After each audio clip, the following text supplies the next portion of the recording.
Hi friends. ഒരുപാട് health benefits ഉള്ള ഞവര rice എങ്ങനെയാണ് കുഞ്ഞുങ്ങൾക്ക് കൊടുക്കുന്നതെന്നാണ് ഞാൻ കാണിക്കുന്നത്. 6 മാസം കംപ്ലീറ്റ് ആയി അരിഭക്ഷണം കൊടുത്തു തുടങ്ങുമ്പോൾ ഫസ്റ്റ് തന്നെ കൊടുക്കാൻ പറ്റിയതാണ് ഞവര റൈസ്. അത് നന്നായിട്ട് കഴുകി വൃത്തിയാക്കിയ ഞവര റൈസ് വെയിലിൽ ഒരു കോട്ടൺ തുണിയിൽ വെച്ച് വെയിലിൽ ഉണക്കിയെടുക്കുകയാണ് ഞാൻ ചെയ്യുന്നത്. ഫസ്റ്റ് ഞാൻ ചെയ്തിരുന്നത് കുക്കറിൽ സാദാ ചോറ് വേവിക്കുന്ന പോലെ ഈ അരി വേവിച്ചിട്ട് അരച്ച് കുഞ്ഞിന് കൊടുക്കുമായിരുന്നു. അത് ഒരുപാട് സമയമെടുക്കും. അത് കുക്കറിൽ തന്നെ 8-9 വിസിലെടുക്കും. ഇത് കുഴപ്പമില്ല. ഇങ്ങനെ കഴുകി ഉണക്കി വേവിക്കുമ്പോൾ നമുക്കൊരു 10 മിനിറ്റേ എടുക്കുള്ളൂ. ഞാൻ കഴുകി ഉണക്കിയ അരി ഇങ്ങനെ ഒരു ടൈറ്റ് കണ്ടെയ്നറിൽ എടുത്ത് സൂക്ഷിക്കുകയാണ് ചെയ്യുന്നത്. ഇത് വേണമെങ്കിൽ നമുക്ക് പൊടിച്ചിട്ടും കുപ്പിയിലാക്കി വെക്കാം. പക്ഷേ പൊടിച്ചിട്ട് വെക്കുമ്പോൾ എന്താ പ്രശ്നം എന്ന് വെച്ചാൽ അതിൽ നമ്മൾ ഫംഗസ് വരാൻ ചാൻസ് ഉണ്ട്. നനഞ്ഞ സ്പൂണോ കാറ്റോ എന്തെങ്കിലും കടന്നാൽ പൊടിയിൽ ഫംഗസ് വരും. ഞാൻ അതുകൊണ്ട് തന്നെ അരി ഉണക്കി വെക്കും. ആവശ്യത്തിനുള്ള അരി മാത്രം എടുത്തിട്ട് പൊടിച്ച് കുറുക്കുണ്ടാക്കുകയാണ് ചെയ്യുന്നത്. ഇത് കുറച്ചുകൂടെ ഹൈജീനുമാണ്, നമുക്ക് ഈസിയുമാണ്.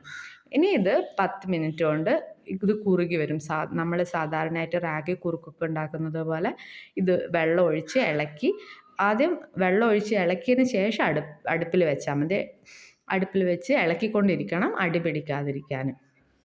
ഈ ഞവര റൈസിൽ ആൻറ്റി ഓക്സിഡൻസും മിനറൽസും ഒക്കെ ഉള്ളതുകൊണ്ട് അത് കുഞ്ഞുങ്ങളുടെ ഇമ്മ്യൂണിറ്റി ബൂസ്റ്റിനും കുഞ്ഞുങ്ങളുടെ ഹെൽത്തിനും ഒക്കെ ഹെൽപ്പ് ചെയ്യും. അതുകൊണ്ട് തന്നെ അരിഭക്ഷണത്തിൽ നമുക്ക് ഞവര റൈസ് വെച്ച് തന്നെ കുഞ്ഞുങ്ങൾക്ക് സ്റ്റാർട്ട് ചെയ്യാം. ഇതിന് ടേസ്റ്റിന് വേണ്ടിയിട്ട് ഞാൻ പനങ്കൽക്കണ്ടാണ് ചേർക്കുന്നത്. തേനൊന്നും കുഞ്ഞുങ്ങൾക്ക് കൊടുക്കാൻ പാടില്ല.